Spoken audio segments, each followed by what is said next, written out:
बिस्मिल्लाहिर्रहमानिर्रहीम। अस्सलाम वालेकुम दोस्तों, नई वीडियो में खुश आमदीद। दोस्तों, हमास ने फलस्तीन को आजाद करवाने के लिए बाकायदा अफगान तालिबान से मदद की दरखास्त कर डाली।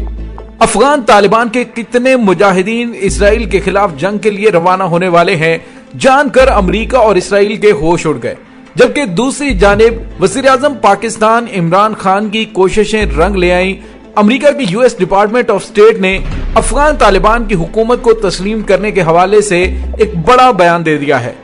दोस्तों, वो बयान क्या है उसकी तमाम तफसीलात भी आपको बताएंगे। वीडियो की तफसील में जाने से पहले आप देख रहे हैं हकीकत की दुनिया डॉक्टर अली के साथ। हमारा चैनल सब्सक्राइब करके घंटी के निशान को दबाना मत भूलिएगा। इस वीडियो को ज्यादा से ज्यादा फेसबुक, व्हाट्सएप और सोशल मीडिया पर शेयर जरूर करें। शेयर और लाइक करने के साथ साथ कमेंट बॉक्स में पाक फौज जिंदाबाद, पाकिस्तान पाइंदाबाद और पाकिस्तान के गुमनाम हीरोज को सलाम का नारा कमेंट जरूर कीजिएगा। दोस्तों, वज़ीर आज़म पाकिस्तान इमरान खान मुसलसल इस बात पर जोर दे रहे थे और कह रहे थे कि अफगानिस्तान के हवाले से अमेरिका के पास कोई दूसरा ऑप्शन नहीं है।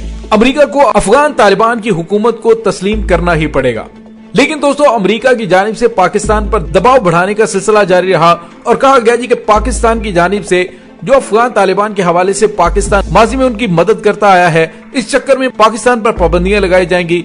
लेकिन वजीर आजम पाकिस्तान इमरान खान ने गुज़िश्ता रोज भी अपने इंटरव्यू में वाज़ेह तौर पर बताया कि अमेरिका को जल्द या बदेर अफगान तालिबान की हुकूमत को तस्लीम करना ही पड़ेगा। दोस्तों, कप्तान के इस दो टोक और वाज़ेह इशारों से ये जाहिर होता था अंदर खाते अमेरिका को खित्ते के अंदर अपनी मौजूदगी को बरकरार रखने के लिए पाकिस्तान से राबते कर रहा है। लेकिन पाकिस्तानी क़यादत ने कौमी मुफादात के फैसले करने का अहद कर रखा है। इसी वजह से अमेरिका की दाल नहीं गल रही। अमेरिका ने दबाव की पॉलिसी बरकरार रखने का फैसला किया। लेकिन यहाँ पे आपको ये बताते चलें कि एक बड़ी अहम खबर आई है, वो ये है कि अमेरिकी काबीना ने एक हंगामी इजलास बुलाया था। यूएस डिपार्टमेंट ऑफ स्टेट की जानिब से एक प्रेस रिलीज जारी की गई है जिसमें G5+1 इन ममालिक के हवाले से बड़ा फैसला किया है। जहाँ दोस्तों, Afghanistan, Uzbekistan, Turkmenistan, Tajikistan, Kyrgyzstan और काज़ाकिस्तान के साथ अच्छे ताल्लुकात का अंदिया दे दिया गया है। इसके साथ ही यूएस डिपार्टमेंट ऑफ स्टेट की प्रेस रिलीज में कहा गया है कि अमेरिका की जानिब से अफगान अवाम की मदद का सिलसिला जारी रखा जाएगा। जबकि दूसरी जानिब यूरोपीय यूनियन ने भी अफगानिस्तान के लिए $300 मिलियन की इमदाद जारी रखने का ऐलान किया है।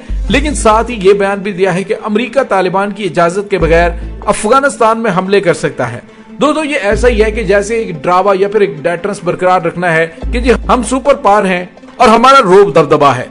लेकिन दोस्तों, अमेरिकी chairman joint of chief staff general mark मिली ने जब इबरतनाक शिकस्त का एतराफ कर लिया तो उससे साफ पता चल रहा है कि अमेरिका अफगानिस्तान के अंदर दोबारा किसी किस्म की कोई दखल अंदाजी की गलती नहीं करेगा। तो दोस्तों, यूं अमेरिका की जानिब से अफगान तालिबान को इशारे दिए जा रहे हैं कि वो अफगान तालिबान की हुकूमत को तस्लीम कर लेंगे। लेकिन दोस्तों, उसकी वजह एक और भी हो सकती है और वो बड़ी ब्रेकिंग न्यूज ये है कि फलस्तीन के ग्रुप हमास के सियासी सरबराह इस्माइल हनिया ने अफगान तालिबान से राब्ता किया है। उन्होंने कायमुकाम वजीर खारजा अमीर मुत्तकी को टेलीफोन किया है और अफगानिस्तान में अमरीकी काबिज अफवाज के खिलाफ तालिबान की फतह को सराहा। और इसके बाद इस्माइल हनिया ने बाकायदा तौर पर अफगान तालिबान को दरख्वास्त की है कि यरूशलेम को आजाद करवाने के लिए फलस्तीन में अपने भाइयों की मदद करें और इसराइल जैसे गासिब से जान छुड़ाने के लिए मजलूम फलस्तीनियों की आवाज पर लब्बैक कहते हुए इसराइल को जवाब देने में हमारा साथ दें। दोस्तों, जैसे ही इस्माइल हनिया की जानिब से अफगान तालिबान से राब्ता किया गया तो आपको पता है कि अफगान तालिबान के फलस्तीन के हवाले से कैसे ख्यालात हैं। फलस्तीन के बारे में वो पहले भी वाज़ेह तौर पे ऐलान कर चुके और उन्होंने ये भी बताया है कि इसराइल के साथ किसी किस्म का कोई ताल्लुक नहीं रखा जाएगा क्योंकि इसराइल एक गासिब कुव्वत है, वो ना कोई रियासत है और ना ही हम उसके वजूद को तस्लीम करते हैं। दोस्तों, इसके साथ ही अंदर की खबरें ये भी आना शुरू हुई कि अफगान तालिबान की जानिब से फलस्तीन के मुजाहिदीन को मायूस ना करने का फैसला किया गया है और एक बड़ी तादाद मुजाहिदीन की उन्हें अफगानिस्तान से ईरान के रास्ते फलस्तीन पहुंचाने का इंतजाम कर दिया गया है। दोस्तों, यहाँ पे आपको ये बताते चलें, अफगान तालिबान की एक बड़ी तादाद पहले फलस्तीन में सहूनी रियासत को पारा पारा करने के लिए अपने इक़दाम का आगाज करने जा रही है, जिसके बाद अमेरिका और इसराइल दोनों के होश उड़ गए हैं। उन्हें इस बात का अच्छी तरह से अंदाजा है कि अफगान तालिबान हर किस्म के हथियारों को चलाने की सलाहियत रखते हैं। اس کے علاوہ ان کے پاس ایسی جنگی اسٹریٹجی ہے جس کے ذریعے انہوں نے امریکہ اور اسرائیل کو افغانستان میں 20 سال تک دھول چٹائی، اور موساد بھی افغان طالبان کی کیپیبلٹی سے اچھی طرح سے واقف ہیں۔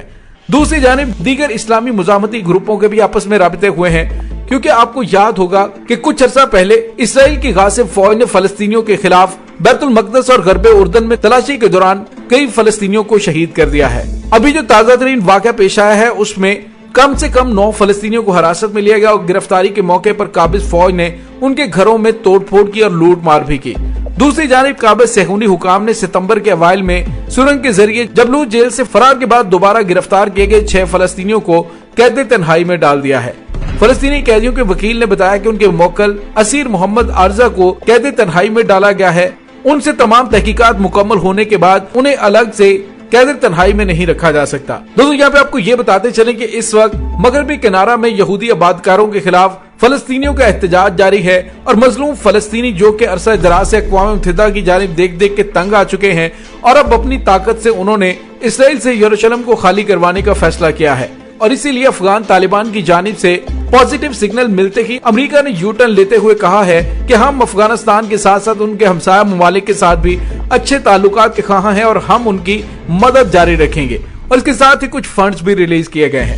دوستو اس سے آپ اندازہ لگا سکتے ہیں کہ صہیونی ریاست اور امریکہ کتنے زیادہ ڈر اور خوف میں مبتلا ہیں۔ اسی وجہ سے ایک منظم سازش کے ذریعے مسلمان ممالک میں پینیٹریٹ کرتے ہوئے یہ تمام ممالک کوشش کر رہے ہیں کہ کسی طرح سے مسلمانوں کی نئی جنریشن کو جہاد کی طاقت سے دور رکھا جائے، کیونکہ اگر جہاد کی طاقت ہو تو پھر 60 سال پرانی بندوق اور پاؤں میں چپل کے بغیر بھی امریکہ جیسی سپر پاور کو شکست سے دوچار کیا جا سکتا ہے، جس کا مظاہرہ پوری دنیا نے دیکھا ہے۔ دوستو دوسری جانب وزیر اعظم پاکستان عمران خان کے رویے کو لے کر کافی زیادہ پاکستانی پریشان ہے کہ دیکھیں امریکہ ہم پہ پابندیاں لگا دے گا، لیکن چونکہ وزیر اعظم پاکستان عمران خان ان کی مغربی نیچر سے اچھی طرح سے واقف ہے، انہیں پتا ہے کہ یہ کتنے پانی میں ہے اور کیا کر سکتے ہیں۔ اسی وجہ سے انہوں نے 2 ٹوک اور واضح پالیسی اپنائی، جس کا نتیجہ یہ نکل رہا ہے کہ اب الحمدللہ پاکستان سر اٹھا کر کھڑا اور سینہ تان کر کھڑا ہے، جس کی تعریف افغان طالبان کی جانب سے بھی کی جا رہی ہے، اور پاکستان کے اسی فیصلے کی وجہ سے افغان طالبان نے پاکستان دشمن دہشت گرد عناصر کا افغانستان میں کلا کما کرنا شروع کر رکھا ہے، اور پاکستان کی طرف آتی ہوئی کوئی بھی اسلحے کی ترسیل کو ناممکن بنایا جا رہا ہے، اور دہشت گردوں کے سہولت کاروں کو چن چن کر نشانہ بنایا جا رہا ہے، اور اب پاکستان کے اندر دہشت گردی کرنے والے ان تمام عناصر کے درمیان بات چیت کروائی جا رہی ہے تاکہ وہ پاکستان کے اندر اس قسم کی دہشت گردانہ کارروائیاں نہ کریں۔ دوستو اس کے بعد بھارت کی بات کریں تو بھارت کو مقبوضہ کشمیر کے اندر کوئی داڑھی اور پگڑی والا پختون نظر آ جائے تو بھارتی فوج کی دوڑیں لگ جاتی ہیں۔ اس کی وجہ یہ ہے کہ وہ افغان طالبان سے شدید خطرہ محسوس کر رہے ہیں، اور بھارتی انٹیلیجنس کی جانب سے یہ خبریں دی گئی ہیں کہ چین اور پاکستان کی مدد سے افغان طالبان آنے والے 1 سال کے دوران کشمیر کے اندر ہلچل مچا کے بھارتی سرکار کو مسئلہ کشمیر حل کرنے پہ مجبور کر سکتے ہیں۔ تو دوستو یہ تمام صورتحال چل رہی ہے، لیکن اس کے ساتھ ہی افغان طالبان کے خلاف داعش کے دہشت گردوں کو بھی ایکٹیو کر دیا گیا ہے۔ داعشی دہشت گردوں کو جتنے بڑے پیمانے پہ نقصان ہو رہا ہے، اسی وجہ سے سٹ پٹائے ہوئے وہ افغان طالبان کی قیادت کو نشانہ بنا رہے ہیں، لیکن بدری کمانڈوز نے گزشتہ روز عیدگاہ مسجد میں بم دھماکہ کرنے والے اکثر عناصر کو گرفتار بھی کر لیا ہے، اور ان سے تفتیش کی جاری، اور ان قریب آپ کو پتا چلے گا کہ ان حملوں کا ماسٹر مائنڈ کون تھا۔ دوستو اس کے ساتھ ہی ڈاکٹر علی کو اجازت دیجیے، انشاءاللہ بہت جلد ملتے ہیں ایک نئی ویڈیو میں، تب تک کے لیے اپنا بہت سارا خیال رکھیے گا۔ پاک فوج زندہ باد، پاکستان پائندہ باد، پاکستان کے گمنام ہیروز کو سلام، اللہ وارث۔